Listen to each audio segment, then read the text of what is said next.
오늘은 열왕기서에 대해서 설명을 드리도록 하겠습니다. 오늘도 열왕기서를 읽을 때 반드시 알아야 할 5가지 내용을 바탕으로 이 열왕기서의 내용을 설명드리도록 하겠습니다. 먼저 첫 번째로 열왕기서가 어떠한 책인지 간단하게 설명을 드리도록 하겠습니다. 열왕기서는 한마디로 왕들에 대한 이야기입니다. 솔로몬 시대부터 이스라엘이 북이스라엘과 남유다로 분열된 후에 북이스라엘과 남유다가 각각 아수르와 바벨론에 의해서 멸망하게 된 시기까지를 다루고 있는 책입니다. 이 책은 이 남유다 백성들이 바벨론의 포로로 끌려갔을 때 그 포로 중에 있었던 어떤 역사가 혹은 서기관에 의해서 쓰여진 책으로 그렇게 예상할 수 있습니다. 포로로 끌려간 유다 백성들은 그 포로지에서 하나님의 선택을 받은 우리가 왜 이렇게 이방인들에 의해서 나라를 빼앗기고 포로로 끌려오게 된 것일까? 이 사실을 질문할 수밖에 없었습니다. 열왕기서는 기본적으로 이러한 질문을 가지고 이스라엘의 역사를 추적한 책입니다. 그래서 이 열왕기서가 여러 이스라엘의 왕들에 대해서 이야기를 하는데 그 왕들을 평가하는 기준이 조금 독특합니다.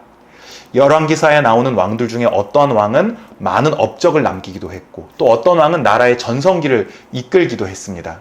그런데 열왕기서는 왕을 판단할 때 그 왕이 여호와 보시기에 정직하게 행하였는가 이것을 기준으로 왕을 평가하고 있습니다. 이를 통해서 하나님의 백성인 유다 백성들이 바벨론의 포로로 끌려오게 된 이유를 밝히려고 하는 것이 바로 이 책의 기록 목적이라고 할 수 있습니다. 두 번째로 이 책의 전체적인 내용에 대해서 말씀드리겠습니다. 열왕기 상하는 세 부분으로 나뉘게 되는데요. 첫 번째는 솔로몬이 통치하던 통일 왕국 시대입니다.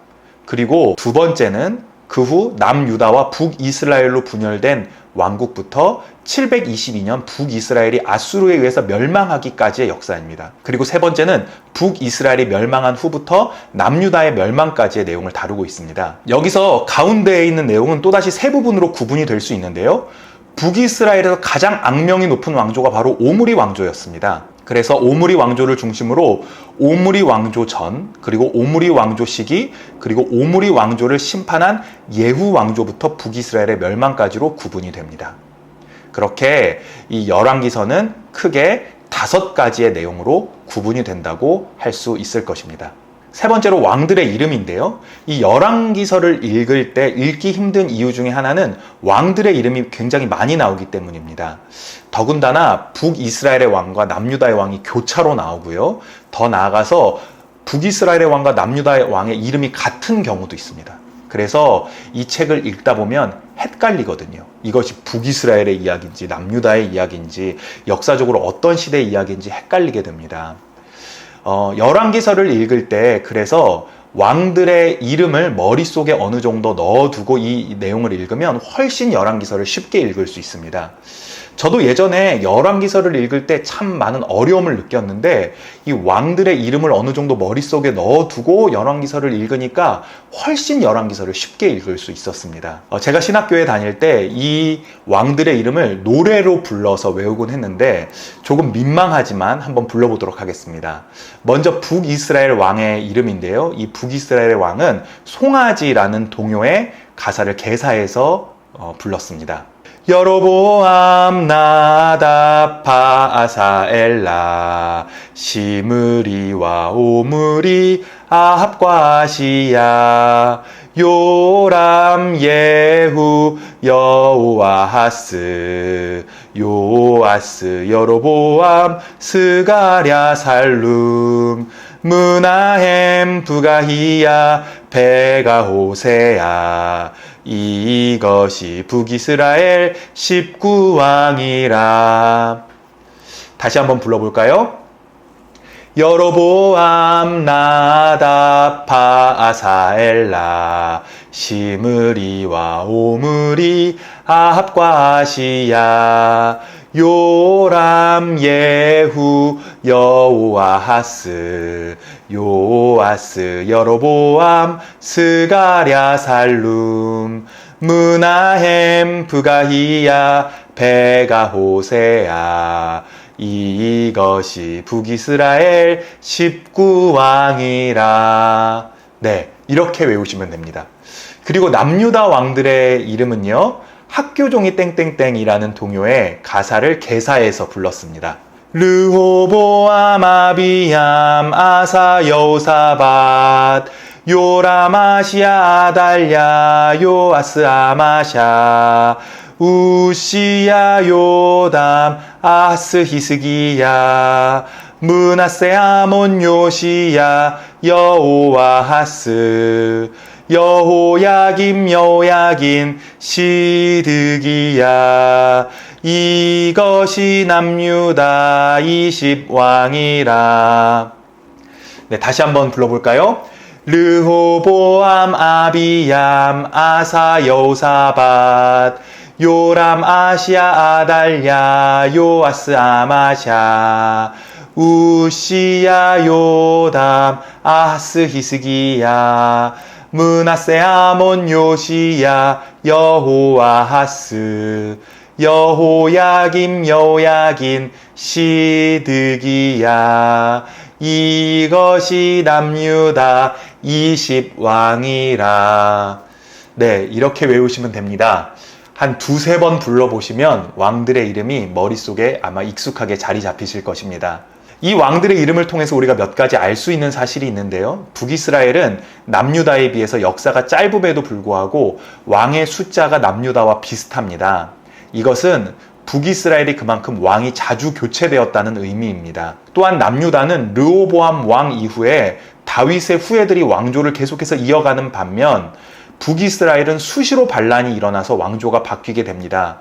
결론적으로 북이스라엘과 남유다 중에 남유다의 역사적 정통성이 있다는 것을 이 책이 보여주고 있습니다. 이 네 번째 중요한 내용은 바로 오므리 왕조에 대한 내용입니다.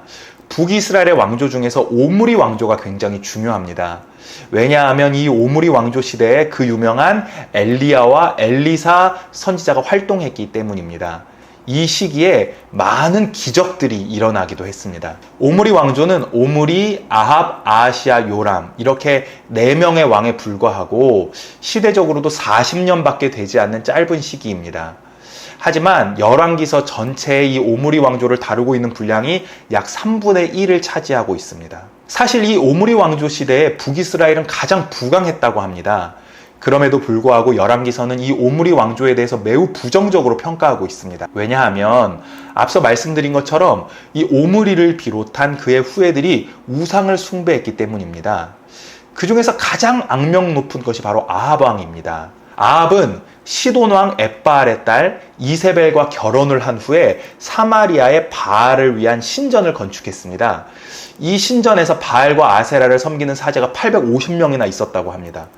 선지자 엘리야는 갈멜산에서 이 850명의 바알과 아세라 선지자들과 함께 누가 진짜 하나님인지 결판을 내자라고 도전하죠. 이 결판에서 결국 엘리야가 이기게 됩니다. 그리고 엘리야의 이 신앙은 그의 제자인 엘리사를 통해서 계속해서 전수되지요. 결국 엘리사는 예후에게 기름을 부어서 오므리 왕조의 종말을 예언하게 되고 그 예언대로 예후가 반역을 일으켜서 오므리 왕조의 모든 사람들을 몰살시킴으로써 결국 오므리 왕조는 끝이 나고 맙니다. 5번째로 이 선한 왕에 대한 평가입니다. 열왕기서는 왕들을 평가할 때 그 왕의 정치적, 경제적 치적보다는 그 왕이 얼마나 하나님을 경외했는가의 관점으로 왕을 평가한다고 말씀드렸죠. 그런 관점에서 보면 북이스라엘에는 선한 왕이 한 명도 없습니다. 남유다에는 간혹 선한 왕들이 있었는데요. 요아스, 우시야, 요담과 같은 왕들이 칭찬을 받은 왕들이었습니다. 하지만 그럼에도 불구하고 이 왕들은 산당을 제거하지 않았다라고 기록이 되어 있습니다. 하나님께서는 모세를 통해서 이스라엘 백성들에게 반드시 하나님 앞에 나와서 제사를 드릴 때는 정해진 곳, 다시 말해서 예루살렘 성전에 와서 제사를 드려야 한다고 명령하셨는데 백성들은 곳곳에 산당을 지어서 그 산당에서 하나님 앞에 제사를 드리게 됩니다. 이러한 산당 제사는 백성들의 신앙을 변질시킬 위협을 늘 안고 있었습니다. 하지만 이 산당 제사가 이스라엘 문화에 너무 깊숙하게 배어 있어서 선한 왕들조차도 이 산당을 제거할 수가 없었던 것입니다. 그런데 이 산당까지 제거한 위대한 왕들이 있죠. 바로 히스기야와 요시야 왕입니다. 이들은 하나님을 경외했고 또 더 나아가 산당까지 제거한 아주 위대한 왕들입니다. 하지만 이들도 분명한 한계가 있었습니다. 히스기야는 바벨론 사절단인 브로닥 발라단에게 자신의 창고에 있는 그 모든 보화들을 자랑하며 보여주었는데요. 그 후에 이사야 선지자가 히스기야 왕에게 찾아와서 왕이 브로닥 발라단에게 보여준 그 모든 것들은 결국 바벨론에게 빼앗기게 될 것입니다. 라고 예언합니다. 히스기야는 이스라엘의 모든 왕 중에 가장 위대한 왕 중 한 명이었지만 아이러니하게도 바벨론 침략의 빌미를 준 왕으로 묘사되어 있습니다. 요시야 왕은요, 성전을 대대적으로 수리하고 또 종교개혁을 단행한 왕으로 알려져 있지요. 하지만 애굽과 아수르가 전쟁을 할 때 그 사이에 끼어서 무기또 전투에 나아가 어이없는 죽임을 당하게 됩니다. 이 모든 것들을 통해서 우리는 결국 이스라엘의 역사에 완전한 왕은 아무도 없었다는 것을 발견하게 됩니다. 이것이 바로 열왕기서의 결론인 것입니다. 이스라엘의 왕 중에 완벽한 왕은 한 명도 없었지만 하나님께서 다윗의 자손 메시아를 보내주실 때 그 메시아는 영원한 하나님의 나라를 이루실 것입니다. 이것이 바로 포로에 끌려간 남유다 백성들이 가지고 있었던 이른바 메시아 대망 사상입니다. 결국 이 열왕기서는 역대 이스라엘 왕들의 한계를 지적하면서 동시에 앞으로 오실 그 메시아에 대한 기대, 그 메시아에 대한 소망을 드러내는 책이라고 볼 수 있는 것입니다. 여기까지 열왕기서의 내용을 살펴보았습니다. 이 내용을 머릿속에 잘 염두에 두시고 열왕기서를 읽어 나아가시면 아마 열왕기서를 재미있게 읽으실 수 있으실 것입니다. 다음 시간에는 우리 역대기의 말씀을 함께 살펴보도록 하겠습니다. 오늘도 10분 성경 시청해 주셔서 감사합니다.